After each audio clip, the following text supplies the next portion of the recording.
Baik. Assalamualaikum warahmatullahi wabarakatuh. Bapak, Ibu, sudah bergabung? Waalaikumsalam warahmatullahi wabarakatuh. Sudah, Pak. Oke. Monggo. Waalaikumsalam warahmatullahi wabarakatuh. Mbak Kausar mau jalan-jalan kemana nih? Kok nggak diajak kita? Mau pulang kampung, Pak. Waduh. Yang lain, monggo. Yang bisa nyalakan kamera, silahkan. Kita mulai kuliah ya. Walaupun ber-15 orang, nanti tambah sendiri. Absen ya. Jangan lupa di SIM sudah saya tampilkan. Siap, Pak. Gimana? Sehat semuanya, Bapak Ibu? Alhamdulillah sehat, Pak. Banyak undangan nyebar ini, Pak. Waduh, astagfirullahaladzim. Kita banyak-banyak ngucap juga kalau undangan nyebar ini banyak-banyak ngucap ya Mbak Lutfiana. Mbak siapa? Lutfah. Sekarang jangan sampai terkena mental. Atau jangan-jangan Mbak Tikal sama Mbak Kausar ini lagi pulang kampung beneran satu bis loh.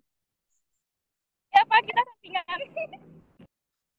Mbak Ismiah juga, Mbak Kausar juga. Pak, Waduh. kita tadi sekolah, Pak. Gimana Mas Rian, Abi Wayu? Aduh, Habis kita sekolah. titip apa ya bagusnya? Oleh-oleh dari kampung. Mau balik kemana, Mbak Tikal, Mbak Kausar? Mau jalan-jalan, Pak. Wah, tadi berkedok pulang kampung berkedok jalan-jalan. Mbak Lutfah, Loh, Alhamdulillah. Pak, Pak, Mbak tadi Lutfiah kita tuh lagi habis dari jalan-jalan juga atau Cukup pakai bawain backgroundnya lumpia aja, sengaja Pak. ini enggak? tadi bareng, Pak. Kita berempat ke Unisula. Nggak ketemu Oh, Bapak, cuma gitu. ketemu Mereka lagi di sama ini, Pak Unisula itu, Nizar Pak. ketemu di kantor tadi. Lah, kok nggak ketemu saya ya? Iya, kayaknya lagi ini jam rapat tadi kayaknya jam 10-an, Pak. Kami beli buku tadi di sana ketemu Bu Hemi. Oh, gitu-gitu. Atau gini, kapan-kapan kita ketemu offline? Gimana, Bapak Ibu? Nanti separohnya kita apa? Offline kan, separohnya offline. Oh, monggo Aduh, kalau mau. nggak apa-apa kalau acaranya makan-makan, Pak. Cara makan-makan. Kita acara atau enggak nanti di undangan nikahan siapa aja mungku kita bisa di situ buka kelas juga nanti. Oke, Mbak Kausar bentar lagi, Pak. Pak Kausar bentar lagi. Oke, Bapak Ibu, hari ini kita lanjutin aja ya mata kuliah kita. Saya nggak enak loh ganggu Mbak Kausar pulang kampung. Wah, ini saya yang nggak enak lagi. Oke, yang dalam bis tolong bisa mengikuti ya, jangan apa, jangan Iya, terfokus pada Pak. penumpang laki-laki yang ada di situ. Terus juga yang pengen ngasih cemilan hati-hati, yang gula-gula di hati-hati juga dompet. Oke, hari ini kita akan bahas tentang lanjutan materi kita tentang apa ini? Hukum hukum tata negara. Nah, hukum tata negara. Yang lain sudah hadir, Mas siapa ini? 16 Mas itu Mas Rosid, Mas Didi Izudin sehat, Mas Keis, Muhammad Sail Ibrahim. Halo, bisa bergabung, Mas? Mas Anwar Jailani, Mas. Hadir Pak. Oh, oke. Mas Didi sehat, Mas Didi?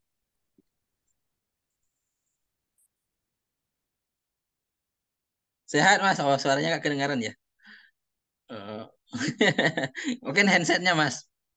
Oke, teman-teman sekalian, hari ini kita bahas tentang hukum tata negara. Hukum tata negara itu ya, kalau kita terjemahkan, mungkin teman-teman belum pernah apa tuh berkecimpung atau bertemu dengan hukum tata negara ini dulu. Jadi hukum tata negara ini ya berkaitan tentang keorganisasian negara, organisasi, terus hubungan antar lembaga negara, terus terkait dengan tata usaha juga seperti itu. Nah, ATN itu ya organisasi itu, organisasi alat kelengkapan negara, berupa lembaga-lembaga, terus hubungannya baik secara vertikal ataupun horizontal. Nah, itu yang akan dibahas di dalam tata negara. Jadi kalau kita lihat organisasi di negara kita, ya kita lihat buka undang-undang dasar kita. Monggo teman-teman yang bisa di-download undang-undangnya dulu, undang-undang dasar. Undang-undang dasar, nah kita akan berpegang pada itu nanti. Oke, secara istilah, nah, kita pengertian secara istilah. Kalau istilah ada 3 kata, hukum, tata, dan negara. Istilah atau kalau kita di bahasa Belanda itu staatrecht atau constitutional law atau bisa juga droit constitutional. Nah, jadi staatrecht itu hukum negara. Kalau di dalam bahasa Inggrisnya hukum konstitusi. Nah, terus pengertian itu dari segi istilah ya. Jadi bermacam-macam. Jadi intinya hukum tata negara itu ya terkait dengan kenegaraan. Bagaimana pembentukan negara. Nah, kalau kita berpegang pada pendapatnya Pak Kusnadi, Mas Muhammad Kusnadi, dia menjabarkan, mendefinisikan bahwa hukum tata negara itu seperti sekumpulan aturan hukum yang mengatur terkait dengan organisasi pada suatu negara. Nah, itu ya pengertiannya. Organisasi pada suatu negara, terus organisasi tersebut mempunyai apa sih yang diatur nanti? Hubungan antara kelengkapan antar organisasi negara tersebut. Organisasi negara dengan antar organisasi negara yang lain. Baik itu hubungan secara vertikal ataupun horizontal. Jadi kalau kita simpulkan dari pendapatnya Pak Muhammad Kusnadi tadi, suatu aturan hukum yang mengatur organisasi pada suatu negara, hubungannya antara lembaga negara dan lembaga negara, baik hubungan garis vertikal ataupun horizontal. Nah, itu kalau pengertiannya. Terus, kemudian seiring berkembangnya waktu, di dalam Undang-Undang Dasar, kita menemukan juga hak-hak dasar warga negara dan hak-hak asasi warga negara. Nah, di sini kita bahas juga nanti arti hak dan hak asasi tersebut. Nah, jadi di dalam hukum tata negara tersebut ditambah lagi dengan kedudukan warga negara, hak-hak dasar warga negara, dan hak asasi warga negara. Jadi kalau kita gabungkan dua pendapat tadi, ketemulah suatu pengertian hukum tata negara. Jadi sekumpulan aturan hukum yang mengatur organisasi daripada negara, hubungan antara alat kelengkapan negara dalam garis vertikal ataupun garis horizontal, ditambah lagi dengan serta mengatur tentang kedudukan warga negara dan hak-hak dasar warga negara tersebut. Nah, itu kalau kita simpulkan, kita buat pengertian sendiri dari dua pendapat tadi dan digabungkan dengan apa yang ada di dalam Undang-Undang Dasar. Nah, kalau kita lihat organisasi-organisasi yang ada di dalam apa itu namanya ya, ketatanegaraan kita ya, ada beberapa organisasi yaitu seperti kalau kita mulai dari awal undang-undang pasal MPR, Majelis Permusyawaratan Rakyat. Kemudian setelah MPR ada presiden dan wakil presiden.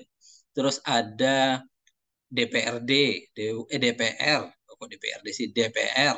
Kemudian DPD. Nah, setelah itu ada Badan Pemeriksa Keuangan BPK, kemudian ada Mahkamah Agung, kemudian ada Mahkamah Konstitusi, dan terakhir ada Komisi Yudisial. Nah, itu yang menjadi lembaga-lembaga negara yang ada di dalam Undang-Undang 1945. Nah, lembaga negara, hukum tata negara yang mengatur ke-8 lembaga tadi. Nah, nanti kita bahas terkait dengan majelis MPR, terus presiden dan wakilnya, sampai akhirnya Komisi Yudisial. Oke, itu pengertian dari pengertian. Nah, adapun kalau kita lihat keorganisasian negara yang diatur di dalam hukum tata negara adalah keorganisasian dari suatu negara tertentu. Oleh karena itu, dapat didefinisikan bahwa hukum tata negara adalah hukum yang mengatur susunan atau tata negara tertentu. Oleh sebab itu dapat diartikan pula bahwa hukum tata negara ini yang mengkaji organisasi-organisasi tadi, jenis dan alat-alat perlengkapan negara, dan hubungan antar lembaga-lembaga negara tadi.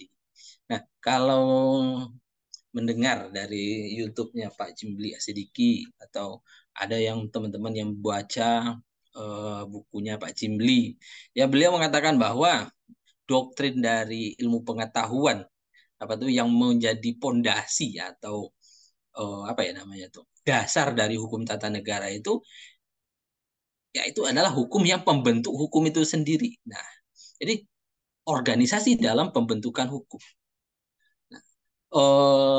Kalau kita mempelajari hukum tata negara, artinya kita mempelajari hukum itu dalam bentuk statis atau apa ya namanya itu tetap atau tidak bergerak. Jadi bukan kita mempelajari soal masalah beradministrasinya, bagaimana proses beracara atau proses melaksanakan organisasi tersebut, tapi apa yang kita pelajari di dalam hukum tata negara itu ya prosedur tentang pendirian organisasi, ADART kalau kita masuk dalam organisasi, kemudian juga terkait dengan lembaga itu sendiri, pembentukan dan pembubaran lembaga itu sendiri. Nah, misalkan kita contohkan di dalam DPR. Nah, hukum tata negara itu membentuk ataupun mengatur tentang bagaimana jumlah anggota DPR per daerah, mengatur kapan rapat DPR itu sekali diadakan sekali setahun. Terus apa yang dilakukan oleh DPR itu sendiri. Terus apa keputusan, apa sih bagian-bagian atau komisi-komisi yang ada di dalam DPR tersebut. Nah, itu yang diatur. Tapi kalau administrasi, misalkan terkait dengan prosedur cara pengajuan suara, prosedur cara penyampaian pendapat, nah itu lebih diatur dalam hukum administrasi negara. Tetapi kalau mengatur tentang porsi, berapa orang, siapa saja yang bisa, syarat-syarat apa saja yang harus dipenuhi oleh DPR tersebut, itu dinamakan dengan hukum tata negara. Nah, itu bentuk dari hukum bersifat statis. Nah, bukan bentuk pelaksanaannya. Itu kalau kita merujuk pada pendapatnya Prof. Jimli, nah, hukum bersifat statis. Nah, hukum tata negara ini, jadi itu baru pengertian. Yang kedua, yang ketiga itu terkait dengan objek. Nah, objek tata negara ini mempunyai objek juga. Dalam hukum itu mempunyai objek. Kalau dalam pidana punya objek yaitu tindak pidana. Kalau dalam perdata yaitu perbuatan atau prestasi di dalam perdata. Tapi kalau di dalam tata negara itu mempunyai objek yaitu sekumpulan peraturan peraturan yang mengenai dasar-dasar mengenai organisasi negara.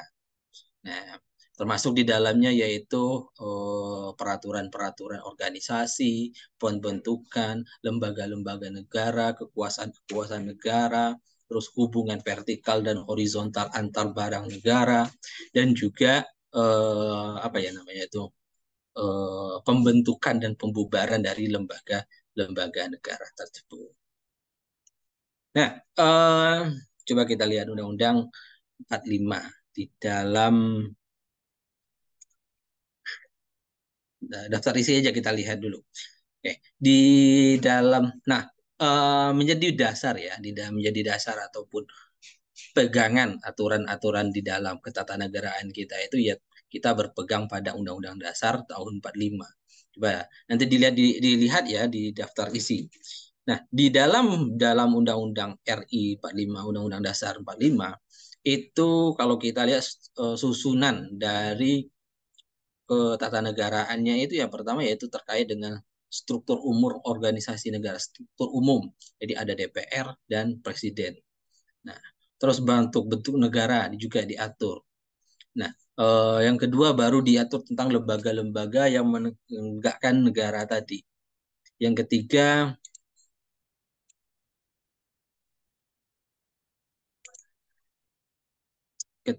tentang saya boleh lupa. Nah, yang ketiga mengenai hal-hal keuangan, artinya bagaimana sih pendapatan dari negara tadi. Yang keempat yaitu terkait dengan pertahanan dan keamanan. Kelima terkait dengan pendidikan dan kebudayaan. Yang keenam perekonomian nasional dan kesejahteraan. Nah, itu yang menjadi dasar pengaturan dari hukum tata negara. struktur-struktur organisasi, lembaga-lembaga negara, hal-hal keuangan, pemerintahan dan keamanan, pendidikan dan kebudayaan, dan ekonomi nasional. Nah, masuk ke selanjutnya yaitu sumber dari hukum tata negara. Sumber dari hukum tata negara sama dengan sumber hukum pada umumnya. Tapi kalau di dalam melihat dalam sumber hukum material yang memulai suatu yang membentuk suatu aturan hukum, itu yang pertama yaitu proklamasi kemerdekaan tersebut. Kenapa proklamasi itu menjadi sumber dari pertanyaannya? Kenapa menjadi sumber hukum tata negara proklamasi tersebut? Yang kedua yaitu Pancasila.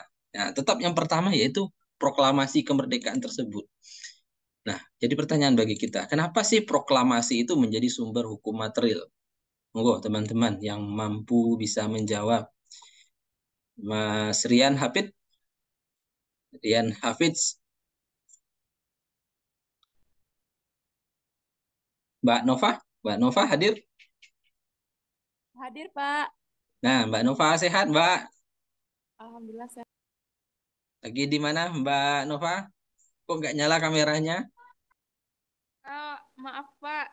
Soalnya sinyalnya kurang bagus, Pak. Oh, monggo. Kalau menurut Mbak Nova, kenapa sih hukum tata negara itu didasari oleh kemerdekaan? Nah, penegakan hukum ketatanegaraan itu dimulai dari sumber materinya itu kemerdekaan kita. Menurut Mbak Nova, kenapa?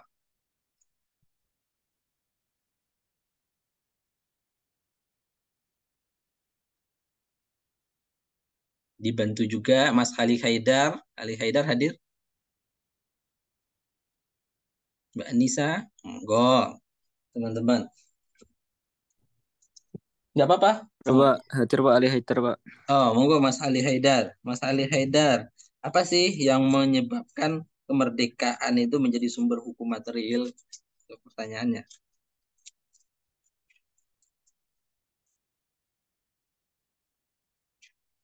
Kira-kira, atau ada yang bisa bantu, monggo diangkat tangan, nggak apa-apa. Coba. Izin bantu jawab, Pak. Oh, monggo Mas Anwar Jailani. Apa tadi coba diulang, Pak, pertanyaannya? Pertanyaan ini, Mas. Kenapa sih? Kenapa sumber hukum material, sumber hukum dari pembentukan negara ini itu proklamasi? Karena secara resmi negara ini berdaulat itu dimulai ketika proklamasi, Pak. Oke, sekali. Ada lagi? Oke, ada lagi yang mau menambahkan? Betul sekali itu jawabannya ya. Jadi negara itu kan tidak ada tanpa adanya suatu proklamasi. Nah, proklamasi itu kan ada dua, de jure dan de facto. Teman-teman paham itu? De jure, de facto? Paham ya?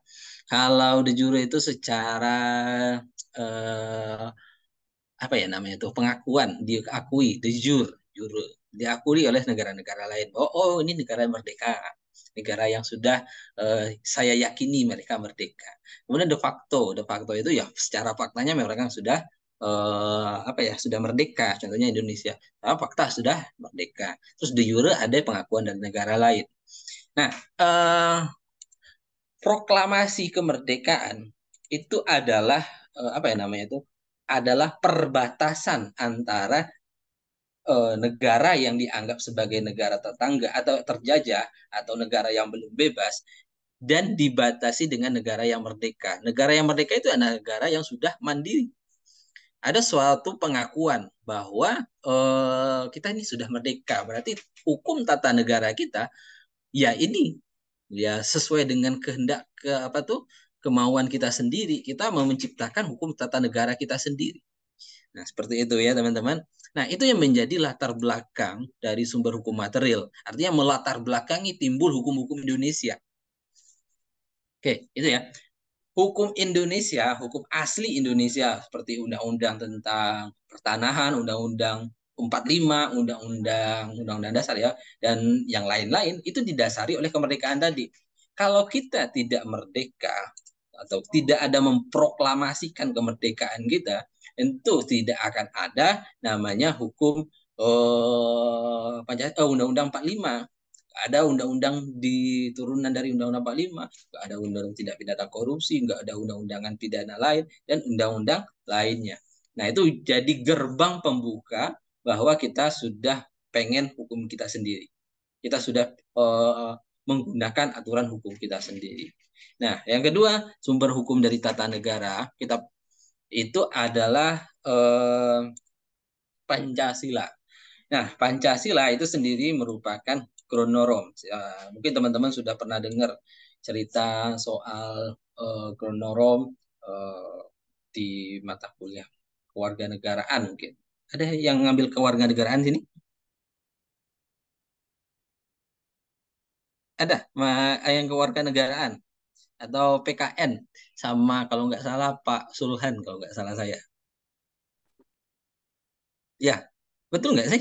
Atau salah? Betul. Semuanya, Pak. Oh, Semuanya. jadi nah, kita nggak usah bahas tentang Pancasila sebagai kronorom. Nah, itu di pelajaran Pak Subhan. Ya, sedikit apa nanti menyerobot mata kuliah beliau diserempet-serempet juga di kampus nanti. Oke, jadi kronorom itu ya dasar kita, landasan idil kalau kita lihat, landasan dari pondasi ketatanegaraan tadi.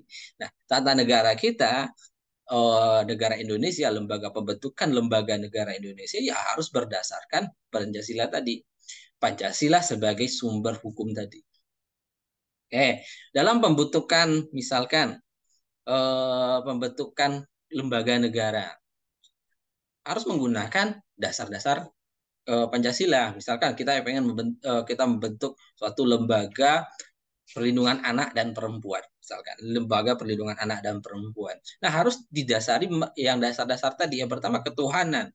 Perlindungan anak dan perempuan itu harus memprioritaskan kenapa sih dalam agama-agama itu perlu dilindungi perempuan dan anak. Agama di Indonesia yaitu memprioritaskan bahwa perlindungan terutama perempuan dan anak. Yang kedua kemanusiaan, alasan kemanusiaan. Nah, kemanusiaan ini ya jelas sekali tidak ada lagi ya istilahnya seperti kezoliman ataupun pemberian hak yang tidak sesuai pada perempuan dan anak. Terus kemanusiaan, kemudian persatuan, termasuk juga berorganisasi perempuan-perempuan dan anak tentu tetap juga boleh diberorganisasikan. Jangan hanya sebatas ibu-ibu ya harus di rumah saja seperti itu. Terus ada permusyawaratan. Nah, dalam membentuk organisasi juga berorganisasi. Misalkan dalam membentuk lembaga perlindungan anak dan perempuan ya didasari dengan musyawarah juga tanpa kediktatoran. Terus keadilan terakhir ya. Porsi dari hak dan kewajiban bagi anak dan perempuan harus sesuai itu tadi. Terus kalau sumber hukum formil ya berarti sumber hukum formil itu ya mengambil dari sumber hukum material tadi.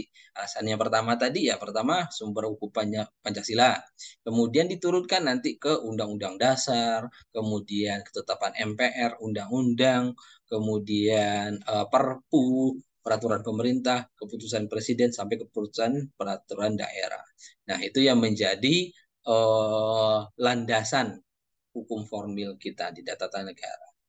Nah, teman-teman nanti lihat apa sih yang perbedaan sumber hukum formil pada TAP MPR tahun 2000, kemudian Undang-Undang Nomor 10 tahun 2004, terus Undang-Undang Nomor 12 tahun 2011. Apa sih yang membedakan urutan tata urutan dari tata negara kita, sumber hukum formilnya.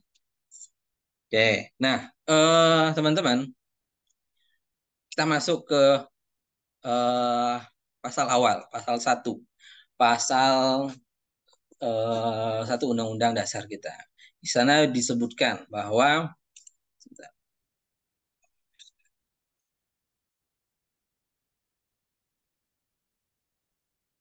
Undang-Undang Dasar.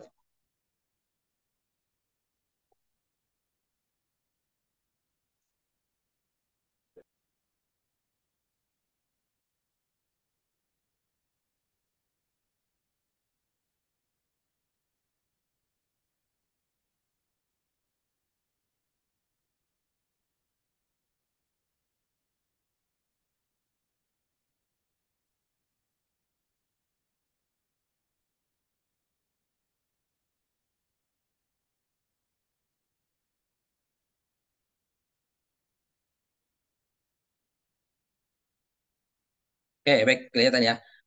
Kita masuk ke yang pertama, pasal 1 Undang-Undang Dasar. Nah, ini jadi kita bahas pasal per pasal, Pak Ibu.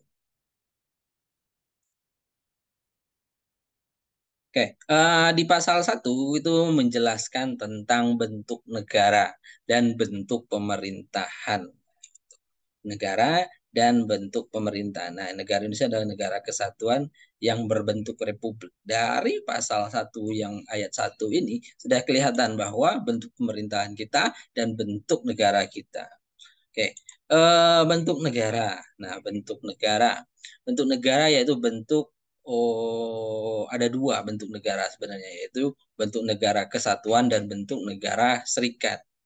Nah, kalau bentuk negara kesatuan, yaitu negara yang merdeka dan berdaulat. Artinya, gini, setiap negara, setiap bagian-bagian dari negara itu memiliki kewenangan khusus sendiri.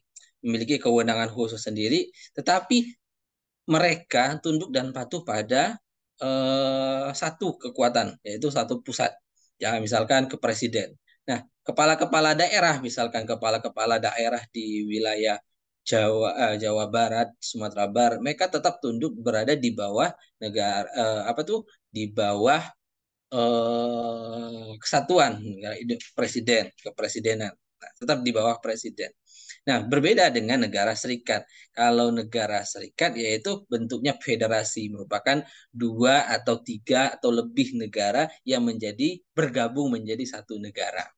Nah, itu yang membedakan antara negara kesatuan. Kita memilih negara kesatuan, yaitu negara yang sistemnya itu tersentralisasi dan terdesentralisasi, kemudian menggunakan juga sistem desentralisasi. Nah, sentralisasi yaitu kepala negara atau di sini presiden itu mengatur seluruh wilayah di Indonesia, merupakan pejabat tertinggi dari negara tersebut, orang tertinggi yang mengatur seluruh Indonesia. Kemudian desentralisasi, presiden itu memberikan kewenangan pada daerah-daerah untuk mengurus urusannya sendiri. Nah, itu negara kesatuan tetap dipegang oleh satu orang. Sedangkan negara serikat, contohnya di Amerika dan Inggris ya, negara serikat itu merupakan bentuk-bentuk gabungan dari negara-negara. Ada negara bagian California, negara bagian Texas, negara bagian Virginia. Nah, itu kemudian menjadi satu kenegaraan. Nah, contoh Inggris juga ada negara Inggris, ada Scotland, ada apa ya di situ dan teman yang lain-lain. Kemudian menjadi satu negara, nah, menjadi satu gabungan. Nah, pemerintahan dari negara bagian itu punya presiden masing-masing. Dan presiden itu berhak mengeluarkan undang-undang bagi negara bagian itu sendiri. Jadi tiap-tiap negara bagian itu punya aturan undang-undang sendiri, Bapak Ibu. Berbeda dengan kita, kalau presiden kita mengeluarkan undang-undang, maka undang-undang tersebut juga berlaku bagi seluruh Indonesia.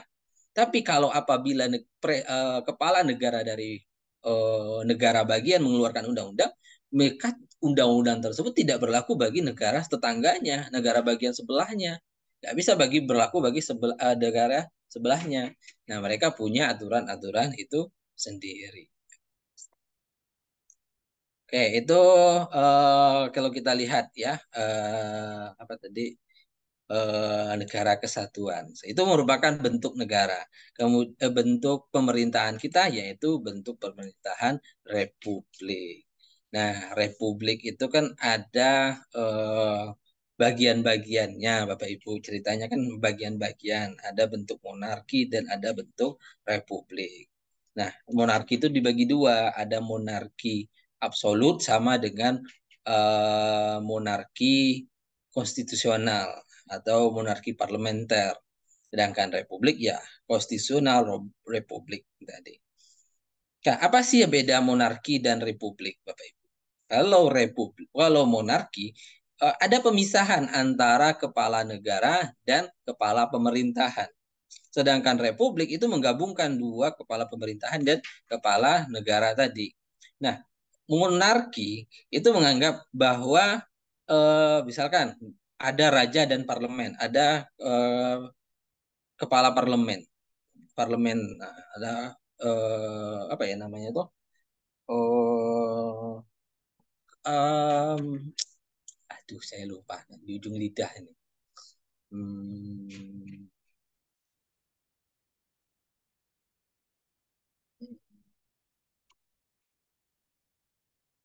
udah lama ya kalau nggak belajar HTN ini, saya nggak ngajar HTN soalnya. eh Perdana Menteri. Nah, kan pernah dengar kan Perdana Menteri, Bapak Ibu, Perdana Menteri. Nah, Perdana Menteri itu adalah orang yang mengatur, menjadi mengepalai pemerintahan, atau mengatur tata kelola tata negara. Sedangkan kepala negara itu rajanya atau presiden, bisa disebut itu. Ada juga raja, tapi lebih mayoritas raja. Jadi Perdana Menteri itu mengatur tata negaranya, dalam negaranya ya tadi, mengatur tata negara.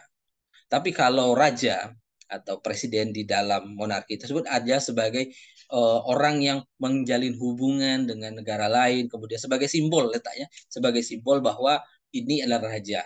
Nah, kita lihat di Inggris yang monarki mutlak absolut, monarki parlementer, sama monarki absolut sih, monarki parlementer. Nah, raja Inggris, terus kemudian sekarang siapa ya? Dari Ratu Elizabeth kemudian berubah menjadi Raja Inggris sekarang, itu hanya sebatas menjalin hubungan ketatanegaraan dengan negara lain. Sedangkan Perdana Menteri dia mengatur ketatanegaraan di dalam itu. Nah, berbeda dengan Republik, Bapak Ibu. Republik ini menggabungkan antara eh, kepala pemerintahan dengan kepala negara tadi. Contoh presiden. Presiden ya menjalin hubungan dengan negara, kemudian dia juga mengatur ketatanegaraan kita. Nah, ini kan dilihat dari pasal 1 tadi. Nah, itu jadi penjabaran terkait dengan republik dan monarki. Nah, yang kita pakai di sini di dalam undang-undang ini yaitu eh, berbentuk republik, bukan monarki. Terus kedaulatan berada di tangan rakyat dan dilaksanakan menurut Undang-Undang Dasar. Nah, ini bentuk kedaulatan. Ada namanya kedaulatan rakyat atau kita dinamakan dengan demokrasi. Jadi yang mengatur negara itu bukanlah presiden, tapi rakyat yang mengatur negara sendiri. Nah, ini nanti teman-teman pelajari juga di mata kuliahnya Pak Sulhan. Kenapa sih bisa ada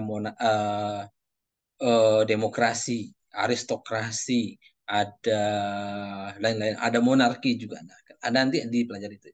Nah, jadi kita menganut bahwa demokrasi. Demokrasi ini ada sekelompok masyarakat dalam suatu negara. Nah, mereka lah yang mengatur negara-negara, mereka lah mengatur diri mereka sendiri. Mereka yang mengeluarkan aturan kita sendiri. Mereka juga yang membuat aturan-aturan untuk mereka sendiri. Dari, untuk, dan kepada masyarakat. Nah, itu inti ajaran dari demokrasi. Nah, jadi pertanyaan bagi kita teman-teman ya, kenapa sih kalau kita membunuh di penjara, kenapa enggak dipotong tangan? Gitu. Kalau kita kaitkan dengan demokrasi tadi, yang bahwa kita demokrasi itu dari, oleh, dan untuk. Kira-kira ada jawaban terkait itu enggak kira teman-teman?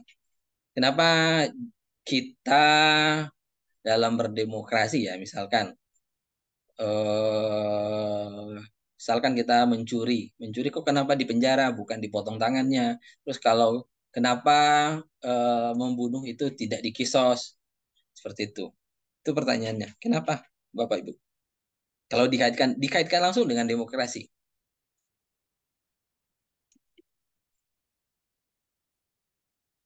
Kira ada yang pengen membantu? Pertanyaannya jelas nggak, Bapak Ibu? Kok Bapak Ibu terus ya? Teman-teman jelas nggak pertanyaannya? Jelas, Pak. Jelas, Pak. Nah, Jelas. kira-kira gimana? Kenapa sih kita nggak pakai aturan Al-Quran gitu? Atau bisa seperti itu, kenapa kita nggak pakai hukuman lain lah misalkan? Kok Boleh bisa? bersuara, Pak? Monggo Mas Albara. Kalau menurut hemat saya, Pak, itu kenapa tidak potong tangan, kenapa di penjara? itu mungkin karena demokrasi itu kan memakai suara terbanyak, Pak. Hmm. Suara suara manusia itu suara Tuhan kan itu, Pak. Kalau Makanya demokrasi mungkin seperti itu. ketika rapat para MPR mereka bersepakat bahwasanya eh, untuk orang yang mencuri itu di penjara bukan dipotong tangannya. Mungkin nanti suatu saat kalau MPR atau wakil rakyat di sana mereka rapat kemudian menjatuhkan bahwasanya bagi yang mencuri potong tangan mungkin akan terjadi, Pak. Sekian, terima kasih, Pak. Bagus sekali Mas Albara ya, karena tapi saya koreksi sedikit ya Mas Albara, ini jangan mereka, gunakan mereka di situ. Gunakanlah kata kita. Kan representasi DPR itu representasi dari kita. Artinya mereka mewakili kepentingan-kepentingan kita, mewakili kepentingan kita di DPR tadi. Nah, oke, kita lihat KUHP baru. KUHP baru mengatakan bahwa ada pidana penjara, ada pidana denda, pidana dan lain-lain, pidana tambahan lain-lainnya. Artinya, apabila kita sudah menyepakati kita bersama melalui perwakilan kita menyepakati bahwa orang yang mencuri di Indonesia ini dipenjara. Nah, itu aturan yang kita buat kita sendiri. Nah, polisi, presiden itu hanya melaksanakan apa yang kita sepakati melalui wakil-wakil kita tadi. Oke, nah itu bentuk dari demokrasi tadi. Kenapa sih nggak ada aturan terkait dengan potong tangan? Bisa jadi ada nanti Bapak Ibu, apabila kita bersama-sama sepakat nanti, se-Indonesia sepakat bahwa ya potong tangan hukuman untuk orang yang mencuri. Maka orang yang merepresentasikan kita, wakil kita, membentuk undang-undang hasil kesepakatan kita. Terus ada juga orang yang berapa ya namanya ya, di dalam undang-undang KUHP yang baru itu bertolak belakang sekali dengan demokrasi. Katanya tidak humaniter atau tidak hamable atau melanggar HAM orang yang dihukum mati. Nah itu salah pernyataan yang seperti itu Bapak Ibu. Teman-teman. Jadi gini, konsepnya gini, apabila kita sudah sepakat, misalkan kita di Indonesia bersepakat bahwa orang yang melakukan pembunuhan, kita sepakat dia dihukum mati. Orang yang melakukan terorisme, menjual sabu atau menjual ganja, mereka harus dibunuh atau hukuman mati. Kita semua sepakat. Nggak masalah itu, nggak ada kaitannya sama sekali dengan HAM itu tadi. Hak orang itu hidup, hak orang itu hidup. Kita sudah sepakat. Nah, jadi ada kesepakatan kita di DPR tadi bahwa orang yang menjual ganja, menjual sabu, menjual narkotika, itu sepakat kita bunuh. Dan tidak ada menyinggung dengan HAM-HAM tadi. Artinya, apabila kita menjual ganja, kita sudah siap konsekuensinya kita untuk dibunuh tadi. Nah, kalau tidak ingin dibunuh, ya jangan jual itu. Nah, bukan ada kaitannya dengan HAM-HAM itu lagi. Bukan ada kaitannya dengan hak asasi manusia untuk hidup. Nah, karena dia sudah melanggar HAM. Dia sudah melanggar kesepakatan kita bersama, maka dia dihukum dengan hasil kesepakatan kita. Nah, itu ya, itu inti dari ajaran demokrasi tadi. Artinya merepresentasikan hasil dari keinginan kita, kemudian kita terapkan bagi kita. Demokrasi itu dari, oleh, dan untuk masyarakat itu sendiri. Sebenarnya saya nggak perlu lagi ngajarkan teman-teman ini, ternyata sudah udah pintar semua. Kita langsung skip, langsung ke ijazah aja gimana? Oke, oke itu ya, tapi nggak mungkin lah. Saya juga menerima gaji dan juga saya tidak memberikan hak teman-teman kan nggak enak juga. Oke, lanjut ke undang-undang. Nah, masuk ke MPR, Majelis Permusyawaratan Rakyat. Oke, teman-teman harus dibedakan antara MPR dan DPR. MPR ini adalah lembaga yang ditugaskan, yang ada gabungan dari susunan anggota MPR ini. Di sini dilihat ada susunan dari anggota DPR.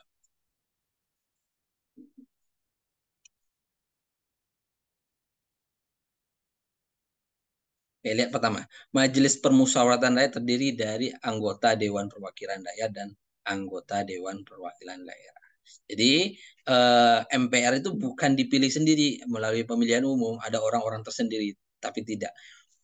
MPR itu gabungan dari Dewan Perwakilan Rakyat dan anggota Dewan Perwakilan Daerah. Nah, melalui pemilihan umum yang diatur lebih lanjut dengan undang-undang. Paham di situ ya? Jadi MPR itu bukan lembaga khusus, tetapi gabungan dari dua lembaga negara. Apa sih tugasnya? Tugas dari MPR yang pertama, bersidang sekali sedikitnya sekali setahun selama 5 tahun di ibu kota negara. Majelis Permusyawaratan Rakyat bersidang sedikitnya sekali dalam 5 tahun di ibu kota negara. Segala keputusan MPR diterapkan dengan suara terbanyak. Jadi suara terbanyak menjadi apa itu? Majelis Permusyawaratan Rakyat berwenang mengubah dan menetapkan undang-undang dasar. Nah, ini kewenangannya. Pertama yaitu mengubah dan menetapkan undang-undang dasar. Jadi undang-undang dasar itu dirubah dan ditetapkan oleh MPR. Yang kedua yaitu MPR juga bertugas untuk melantik presiden dan wakil presiden. Nah, di pasal 3, Majelis Permusyawaratan Rakyat hanya dapat memberhentikan presiden dan atau wakil presiden dalam masa jabatan menurut Undang-Undang Dasar. Jadi yang berhak untuk memberhentikan presiden, melantik presiden itu adalah DPR, MPR, DPR. Jadi mereka hanya itu tugasnya, yaitu menetapkan undang-undang dasar, merubah undang-undang dasar, kemudian melantik presiden dan wakil presiden, memberhentikan presiden dan wakil presiden. Nah, itu. Lalu, lanjut kita ke presiden. Nah, teman-teman buka ya sendiri. Oke, presiden dan wakil presiden. Presiden dan wakil presiden. Tadi MPR tadi merupakan lembaga legislatif. Nah, sekarang yang berpegang pada lembaga eksekutif yaitu presiden dan wakil presidennya. Nah, presiden dan wakil presiden ini adalah orang yang menjalankan undang-undang tadi, yang melaksanakan undang-undang. Nah, oke, jadi sebagai pemegang kekuasaan eksekutif, yaitu ya apa namanya ya, presiden ini berwenang untuk menjalankan pemerintahan sesuai dengan peraturan perundang-undangan. Nah, dalam menjalankan fungsinya, presiden dan wakil presiden itu dapat diberhentikan oleh MPR atas usul dari DPR dengan alasan-alasan misalkan pelanggaran hukum, perbuatan tercela, dan tidak memenuhi lagi sebagai presiden tadi. Terus ada DPR selanjutnya, Dewan Perwakilan Rakyat. Dewan Perwakilan Rakyat adalah pemegang kekuasaan eksekutif, legislatif, yaitu yang bertugas untuk membentuk undang-undang. Anggota dari DPR itu diangkat melalui pemilihan umum. Susunan anggota DPR itu diatur dalam undang-undang. Nah, DPR sendiri mempunyai 3 fungsi, Bapak Ibu, yaitu fungsi legislasi, yaitu untuk menetapkan undang-undang yang akan dijalankan oleh eksekutif tadi. Yang kedua fungsi anggaran. Fungsi anggaran yaitu membuat RAB atau RAB APBN kenegaraan. Nah, itu fungsi anggaran. Terus ada fungsi pengawasan. Nah, fungsi pengawasan itu yaitu mengawasi eksekutif sesuai nggak dengan undang-undang yang telah dibuat tadi. Nah, itu ya fungsi dari DPR tadi. Nah, teman-teman nanti cari setelah fungsinya ada hak interpretasi, hak angket, dan hak menyatakan pendapat. Terus ada DPRD. Nah, DPRD ini sama nggak dengan DPR? Sama DPR, tapi DPRD ini hanya bertugas untuk menyalurkan pendapat-pendapat dari daerah. Misalkan di daerah A pengen ada terkait dengan kekhususan daerah. Misalkan di Jawa Tengah pengen daerahnya khusus, ibu kota khusus, misalkan seperti Yogyakarta. Nah, itu hal-hal yang seperti itu yang disampaikan oleh DPD. Nah, DPD ini menjadi wakil bagi daerah-daerah. Izin Pak, Oke, silahkan Mas. DPD atau DPRD Pak? DPD Mas. Oh DPD ya? DPD. Oh siap Pak. Oke. Jadi DPD ini ya mewakili kekhususan daerahnya. Dia membentuk aturan-aturan yang terkait dengan daerahnya. Kalau DPRD itu lain. Di DPRD itu merupakan perwakilan rakyat tingkat daerah. Oke, terus BPK, lanjut ke BPK, Badan Pengawas Keuangan. Nah, lihat nanti dilihat pasal bab ke-7 tentang BPK, pasal 23, 2E, F, dan G. BPK adalah badan yang bertugas untuk memeriksa pengelolaan dan tanggung jawab tentang keuangan negara secara bebas dan mandiri itu di dalam pasal 23. Yaitu BPK yang mengelola dan bertanggung jawab tentang keuangan. Nah, tadi saya sampaikan bahwa fungsi anggaran dari DPR. Nah, ini nanti dilaksanakan oleh BPK tadi mengawasi. PBN-nya kemana nih? PBN-nya udah sesuai tepat sasaran belum? PBN-nya, nah gitu. Nah, jadi fungsi BPK itu ya mengelola, melihat dan memeriksa pengelolaan dari penyaluran terkait dengan APBN tadi. Nah, anggota BPK ini karena tadi terlibat langsung dengan fungsi anggaran dari DPR, maka anggota BPK ini dipilih oleh DPR dengan pertimbangan dari DPD dan diangkat, diresmikan atau disahkan oleh Presiden. Jadi yang mengangkat anggota BPK ini adalah DPR. Nah, ini merupakan peturunan dari fungsi anggaran dari DPR tadi. BPK diatur dalam Undang-Undang BPK lebih lanjutnya. Terus keenam yaitu Mahkamah Agung. Nah, Mahkamah Agung itu bentuk dari lembaga yudisial. Nah, Mahkamah Agung itu yang mengatur tentang aturan-aturan sesuai nggak dengan undang-undang. Melihat perbuatan-perbuatan yang terjadi di masyarakat. Apakah sesuai nggak dengan undang-undang? Masyarakat sudah menerapkan aturan belum? Contoh dalam pengadilan negeri. Nah, kita punya undang-undang sendiri terkait dengan perdata, pidana misalkan. Nah, kita buat pasal tentang pencurian. Nah, melihat Mahkamah Agung melihat ternyata ada masyarakat yang bertentangan dengan undang-undang tadi, maka diadililah oleh pengadilan negeri. Jadi Mahkamah Agung ini punya 4 kewenangan. Ya, pertama pengadilan negeri, pengadilan agama, pengadilan militer, dan peradilan tata usaha negara. Nah, mereka yang akan melihat apakah yang dilakukan oleh masyarakat sudah sesuai dengan peraturan perundang-undangan yang disahkan oleh DPR. Nah, di sini juga di lembaga yudisial ini yang mengadili masyarakat tadi.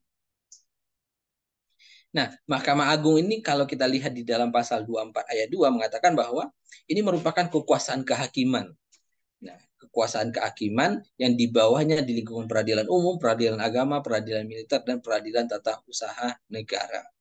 Dan oleh ada sebuah Mahkamah Konstitusi. Mahkamah Konstitusi nanti kita bahas. Nah, itu fungsi dari Mahkamah Agung. Mengadili pada tingkat kasasi, terus di bawahnya ada mengadili pada tingkat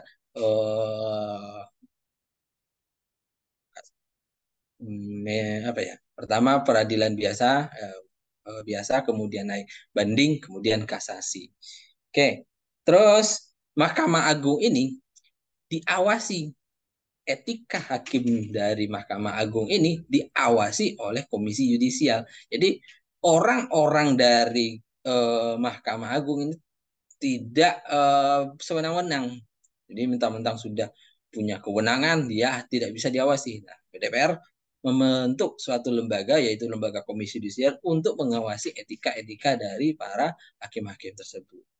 Nah, lanjut ke Mahkamah Konstitusi. Tadi Mahkamah Agung melihat apakah ada nggak peraturan di bawah undang-undang itu bertentangan dengan undang-undang.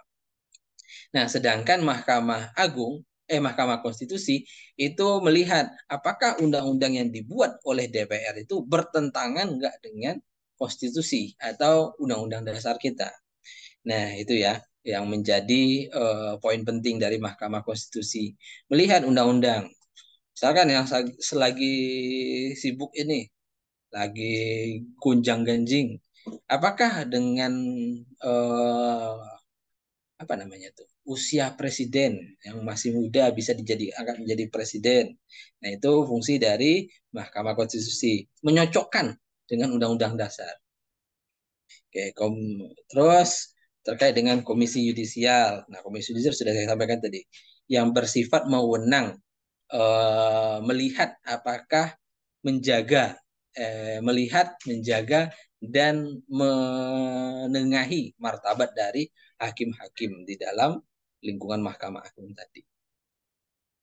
Oke, itu terkait dengan lembaga-lembaga negara. Nah, selanjutnya itu terkait dengan hak asasi. Hak asasi. Ini sebelum saya lanjut ke dengan hak asasi, teman-teman.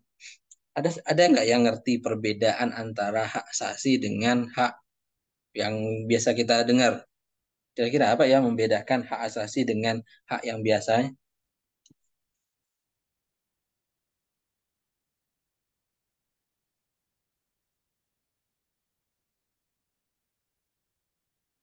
Silakan, teman-teman yang Mas Aziz, Mas Fakri, Hayatul Fakri hadir.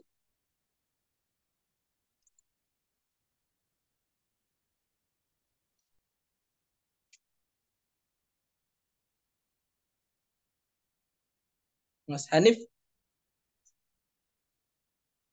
apa sih yang membedakan hak asasi dan hak pada umumnya? Hanif, Mas Hanif hadir.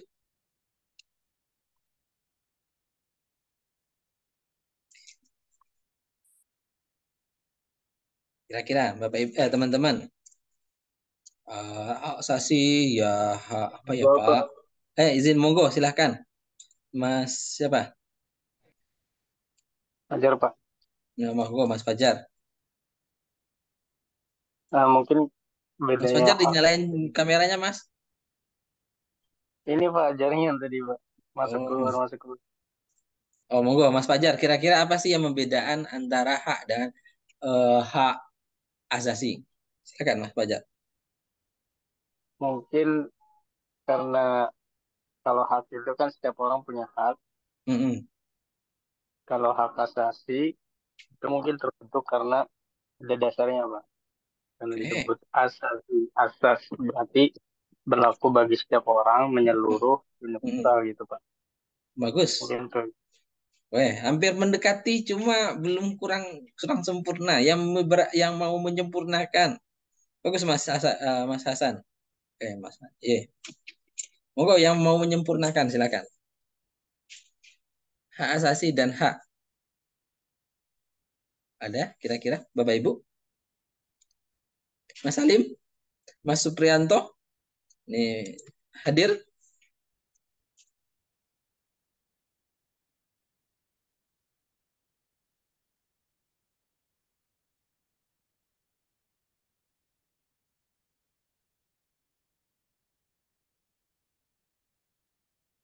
Mas Tengku Raja,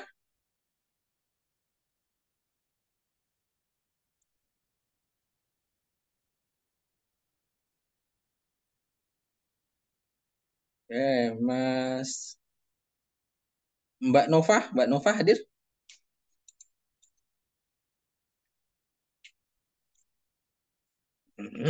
Oke, ya, kok apa ya? Eh Pelit suara kok. Nggak apa-apa di kelas saya gitu. Oh, mau kok Mas Anwar Jelani, silakan.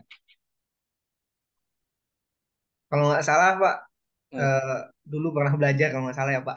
hmm, Hak asasi dah. itu hak yang melekat pada manusia sebagai makhluk makhluk hidup atau makhluk Tuhan yang Maha Esa dan harus dijaga oleh hukum dan juga negara. Betul. Gitu, Pak. Terus bedanya dengan hak biasa, Mas Anwar? Hak yang apa tuh kita kan ada juga hak Mungkin biasa. kalau hak yang biasa itu urusannya lebar, Pak. Kalau hak asasi itu mengenai jiwa kali ya. Oh, oke. Oke, untuk hak asasi betul. Bentuk hak asasi sudah betul. Hak asasi itu hak yang melekat pada saat kita lahir. Memang sudah dikodratkan untuk hadir bagi kita. Hak itu sudah hadir pada kita, tumbuh dalam kita. Sedangkan hak yang pada umumnya kalau kita lihat, hak itu harus lahir setelah adanya kewajiban. Contoh, saya mendapat upah karena saya sudah mendapatkan melaksanakan kewajiban.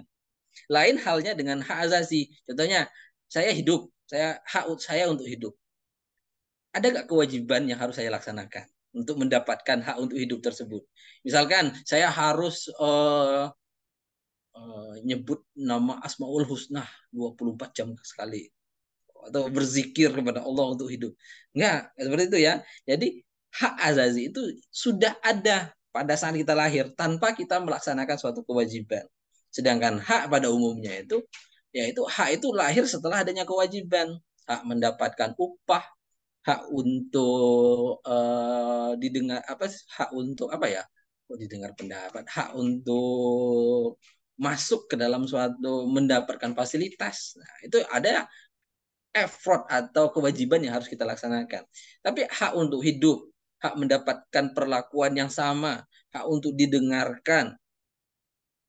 Nah, itu tanpa ada kewajiban kita sudah harus mendapatkan itu, Bapak Ibu.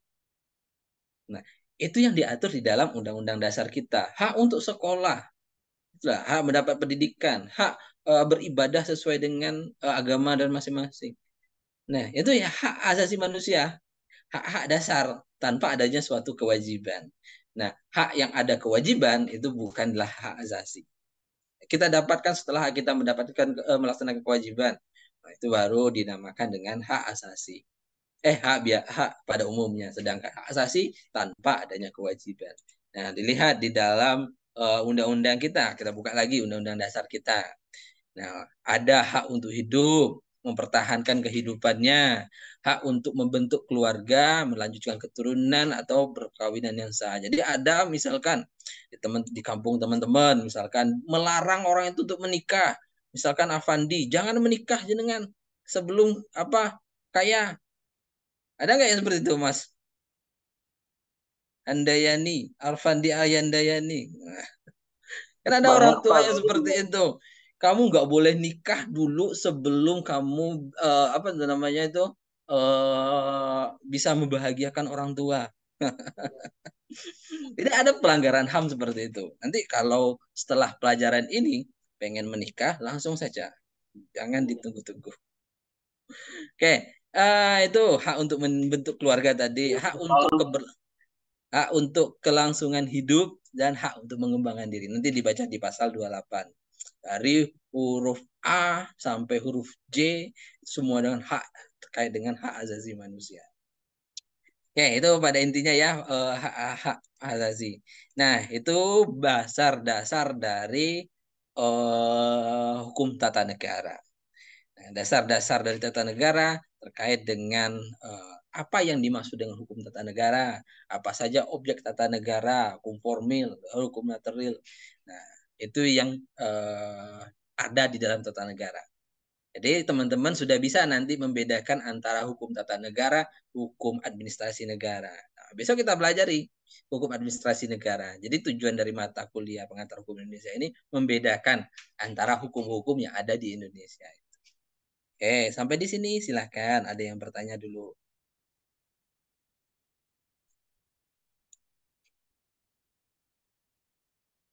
Terkait dengan apa Palestina? Aduh. Kayak kita nggak bahas terkait dengan Palestina sedikit krusial dan juga berlibat-libat masalahnya. Tapi pada intinya kita tetap kita dukung ya sebagai muslimin. Oke, nggak ada ya pertanyaan? Kalau tidak ada, mungkin kita tutup perkuliahan pada hari ini dengan membacakan Alhamdulillah. Alhamdulillah. Amin. Saya tutup perkuliahan dengan Assalamualaikum warahmatullahi wabarakatuh. Waalaikumsalam. Waalaikumsalam warahmatullahi wabarakatuh. Terima kasih, Pak. Oke, sami-sami. Oke, boleh dinyalain kameranya dulu. Saya screenshot, Bapak Ibu. Semuanya.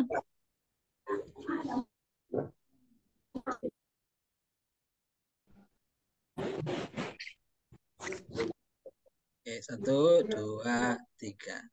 Oke, terima kasih ya. Yang dalam bus, hati-hati. Yang pulang kampung, titip salam. Yang di rumah, titip salam buat orang di rumah.